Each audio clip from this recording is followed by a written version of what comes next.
دنیا کا الیگزینڈر 20 سال کی عمر میں بادشاہ بنا، 23 سال کی عمر میں مقدونیہ سے نکلا۔ اس نے سب سے پہلے پورا یونان فتح کیا، اس کے بعد وہ ترکی میں داخل ہوا اور پھر ایران کے دارا شکوہ کو شکست دی۔ پھر وہ شام پہنچا، پھر اس نے یروشلم اور بابل کا رخ کیا، پھر وہ مصر پہنچا، پھر وہ ہندوستان آیا۔ ہندوستان میں اس نے پورس سے جنگ لڑی، اپنے عزیز جان گھوڑے کی یاد میں حالیہ شہر آباد کیا، مکران سے ہوتا ہوا واپسی کا سفر شروع کیا، راستے میں ٹائیفائڈ میں مبتلا ہوا اور 323 قبل مسیح میں 33 سال کی عمر میں بخت نصر کے محل میں انتقال کر گئے۔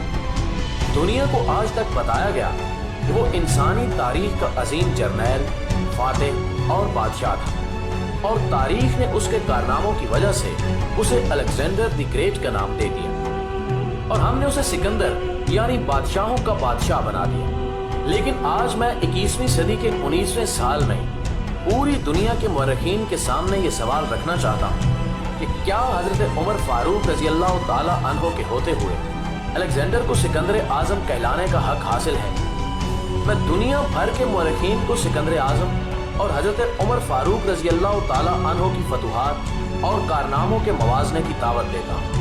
آپ بھی سوچئے، الیگزینڈر بادشاہ کا بیٹا تھا، اسے دنیا کے بہترین لوگوں نے گھڑ سواری سکھائی، اسے ارسطو جیسے استادوں کی صحبت ملی تھی، اور جب وہ 20 سال کا ہو گیا تو اسے تخت اور تاج پیش کر دیا گیا، جبکہ اس کے مقابلے میں حضرت عمر فاروق رضی اللہ تعالی عنہ کی 7 پشتوں میں کوئی بادشاہ نہیں گزرا تھا۔ آپ رضی اللہ تعالی عنہ بھیڑ بکریاں اور اونٹ چراتے چراتے بڑے ہوئے تھے، اور آپ نے تلوار بازی اور تیر اندازی بھی کسی اکیڈمی سے نہیں سیکھی تھی۔ سکندر اعظم نے آرگنائزڈ آرمی کے ساتھ 10 برسوں میں 17 لاکھ مربع میل کا علاقہ فتح کیا تھا، جبکہ حضرت عمر فاروق رضی اللہ تعالی عنہ نے 10 برسوں میں آرگنائزڈ آرمی کے بغیر 22 لاکھ مربع میل کا علاقہ فتح کیا، اور اس میں روم اور ایران کی 2 سپر پاورز بھی شامل تھیں۔ آج کے سیٹلائٹ، میزائل اور آبدوزوں کے دور میں بھی دنیا کے کسی حکمران کے پاس اتنی بڑی سلطنت نہیں جو حضرت عمر فاروق رضی اللہ تعالی عنہ نے نہ صرف گھوڑوں کی پیٹھ پر بیٹھ کر فتح کرائی تھی، بلکہ اس کا انتظام و انصرام بھی چلایا تھا۔ الیگزینڈر نے فتوحات کے دوران اپنے بے شمار جرنیل قتل کرائے، بے شمار جرنیلوں اور جوانوں نے اس کا ساتھ چھوڑا، اس کے خلاف بغاوتیں بھی ہوئیں، اور ہندوستان میں اس کی فوج نے آگے بڑھنے سے انکار بھی کر دیا۔ لیکن حضرت عمر فاروق رضی اللہ تعالی عنہ کے کسی ساتھی کو ان کے حکم سے سرتابی کی جرت نہ ہوئی۔ وہ ایسے کمانڈر تھے کہ آپ رضی اللہ تعالی عنہ نے عین میدان جنگ میں عالم اسلام کے سب سے بڑے سپہ سالار حضرت خالد بن ولید رضی اللہ تعالی عنہ کو معزول کر دیا، اور کسی کو یہ حکم ٹالنے کی جرت نہ ہوئی۔ آپ نے حضرت سعد بن ابی وقاص رضی اللہ تعالی عنہ کو کوفے کی گورنری سے ہٹا دیا۔ آپ نے حضرت حارث بن کعب رضی اللہ تعالی عنہ سے گورنری واپس لے لی۔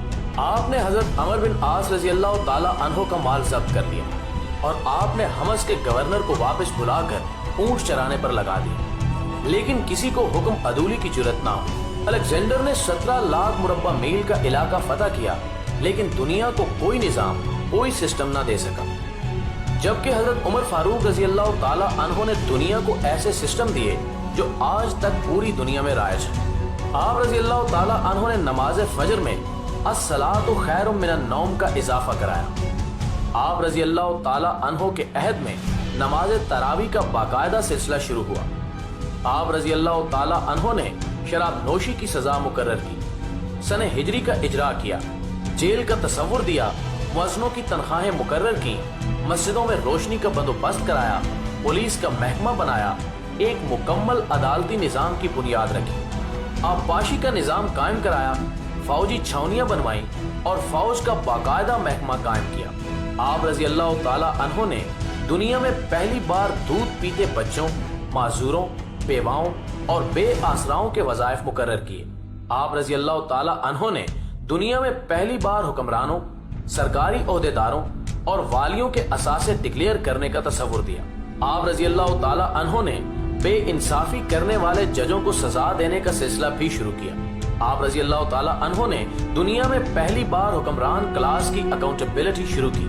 آپ رضی اللہ تعالی عنہ रातों को तिजारती काफिलों की चौकीदारी करते थे। आप रजी अल्लाह ताला अन्हो फरमाया करते थे कि जो हुक्मरान अदल करते हैं वो रातों को बेखौफ सोते हैं। आप रजी अल्लाह ताला अन्हो का फरमान था कि कौम का सरदार कौम का सच्चा खादिम होता है। आप रजी अल्लाह ताला अन्हो की मोहर पर लिखा था, उमर नसीहत के लिए मौत ही काफी है। आप रजी अल्लाह ताला अन्हो के दस्तरखान पर कभी 2 सालन नहीं रखे गए। आप रजी अल्लाह ताला अन्हो जमीन पर सर के नीचे ईंट रखकर सो जाते थे। आप रजी अल्लाह ताला अन्हो सफर के दौरान जहां नींद आ जाती, आप किसी दरख्त पर चादर तान कर साया करते थे और सो जाते थे और रात को नंगी जमीन पर दराज हो जाते थे। आप रजी अल्लाह ताला अन्हो के कुर्ते पर 14 पैबंद थे और इन पैबंदों में एक सुर्ख चमड़े का पैबंद भी था। आप रजी अल्लाह ताला अन्हो मोटा खुरदरा कपड़ा पहनते थे। आपको नरम और बारीक कपड़े से नफरत थी। आप रजी अल्लाह ताला अन्हो किसी को जब सरकारी ओहदे पर फायज करते थे तो उसके असासों का तखमीना लगवा कर अपने पास रख लेते थे और अगर सरकारी ओहदे के दौरान उसके असासों में इजाफा हो जाता तो आप रजी अल्लाह ताला अन्हो उसकी अकाउंटेबिलिटी करते थे। आप जब किसी को गवर्नर बनाते तो उसे नसीहत फरमाते थे कि कभी तुर्की घोड़े पर न बैठना, बारीक कपड़े ना पहनना, छना हुआ आटा ना खाना, दरबान ना रखना और किसी फरियादी पर दरवाजा बंद ना करना। आप रजी अल्लाह ताला अन्हो फरमाते थे कि जालिम को माफ कर देना मजलूमों पर जुल्म है और आप रजी अल्लाह ताला अन्हो का ये फिक्रा आज इंसानी हकूक के चार्टर की हैसियत रखता है। माएँ बच्चों को आजाद पैदा करती हैं, तुमने उन्हें कब से गुलाम बना लिया। फरमाया, मैं अक्सर सोचता हूँ और हैरान होता हूँ कि उमर बदल कैसे गया। आप रजी अल्लाह ताला अन्हो इस्लामी दुनिया के पहले खलीफा थे जिन्हें अमीरुल मोमिनीन का खिताब दिया गया। नाज़रीन ग्रामी, दुनिया के तमाम मज़ाहिब की कोई न कोई खसूसियत है। इस्लाम की सबसे बड़ी खसूसियत अदल है और हजरत उमर फारूक रजी अल्लाह ताला अन्हो वो शख्सियत है जो इस खसूसियत पर पूरा उतरते हैं। आप रजी अल्लाह ताला अन्हो के अदल की वजह से अदले दुनिया में अदले फारूकी हो गया। आप शहादत के वक्त मकरूज थे, चुनाचे आप रजी अल्लाह ताला अन्हो की वसीयत के मुताबिक आपका वाहिद मकान बेचकर आपका कर्ज अदा कर दिया गया और आप रजी अल्लाह ताला अन्हो दुनिया के वाहिद हुक्मरान थे जो फरमाया करते थे कि मेरे दौर में अगर फिरात के किनारे कोई कुत्ता भी भूख से मर गया तो उसकी सजा उमर को भुगतना होगी। आप रजी अल्लाह ताला अन्हो के अदल की ये हालत थी। आप रजी अल्लाह ताला अन्हो का इंतकाल हुआ तो आपकी सल्तनत के दूर दराज इलाके का एक चरवाहा भागता हुआ आया और चीख कर बोला, लोगों, हजरत उमर रजी अल्लाह ताला अन्हो का इंतकाल हो गया। लोगों ने हैरत से पूछा, तुम मदीने से हजारों मील दूर जंगल में हो, तुम्हें इस साहने की इतला किसने दी?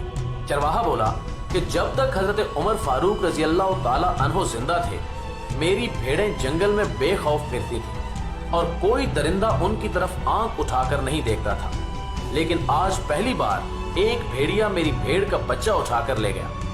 मैंने भेड़िए की जुर्रत से जान लिया कि आज दुनिया में हजरत उमर रजी अल्लाह ताला अन्हो मौजूद नहीं है। नाज़रीन ग्रामी, मैं दुनिया भर के मुअर्रिखीन को दावत देता हूँ कि वो अलेक्जेंडर को हजरत उमर फारूक रजी अल्लाह ताला अन्हो के सामने रख कर देखें। उन्हें अलेक्जेंडर हजरत उमर फारूक रजी अल्लाह ताला अन्हो के हजूर पहाड़ के सामने कंकर दिखाई देगा, क्योंकि अलेक्जेंडर की बनाई हुई सल्तनत उसकी वफात के 5 साल बाद खत्म होगी, जबकि हजरत उमर फारूक रजी अल्लाह ताला अन्हो ने अपने दौर में जिस खित्ते में इस्लाम का झंडा भिजवाया वहां से आज भी अल्लाह अकबर की सदाएं आती हैं। वहां आज भी लोग हजरत उमर फारूक रजी अल्लाह ताला अन्हो के अल्लाह के सामने सजदा करते हैं। दुनिया में अलेक्जेंडर का नाम सिर्फ किताबों में सिमट कर रह गया है, जबकि हजरत उमर फारूक रजी अल्लाह ताला अन्हो के बनाए निजाम दुनिया के 245 ममालिक में आज भी किसी न किसी शक्ल में मौजूद है। आज भी जब किसी डाकखाने से कोई खत निकलता है, पुलिस का कोई सिपाही वर्दी पहनता है, कोई फौजी जवान 6 माह बाद छुट्टी पर जाता है या फिर हुकूमत किसी बच्चे, माजूर, बेवा या बेआसरा शख्स को वजीफा देती है, तो वो मुआशरा, वो सोसाइटी बे इख्तियार हजरत उमर फारूक रजी अल्लाह ताला अन्हो को ग्रेट तस्लीम करती है। वो उन्हें तारीख का सबसे बड़ा सिकंदर मान लेती है, माँ सिवाय उन मुसलमानों के जो आज एहसास कमतरी के शदीद एहसास में कलमा तक पढ़ने से पहले दाएं बाएं देखते हैं। लाहौर के मुसलमानों ने एक बार अंग्रेज सरकार को धमकी दी थी कि अगर हम घरों से निकल पड़े तो तुम्हें चंगेज खान याद आ जाएगा। इस पर जवाहरलाल नेहरू ने मुस्कुराकर कहा था कि अफसोस, آج چنگیز خان کی دھمکی دینے والے مسلمان یہ بھول گئے کہ ان کی تاریخ میں ایک عمر بھی تھا، کہ ہم میں ایک حضرت عمر فاروق رضی اللہ تعالی عنہ بھی تھے، جن کے بارے میں رسول اللہ صلی اللہ علیہ وآلہ وسلم نے فرمایا تھا کہ میرے بعد اگر کوئی نبی ہوتا تو حضرت عمر بن خطاب ہوتے۔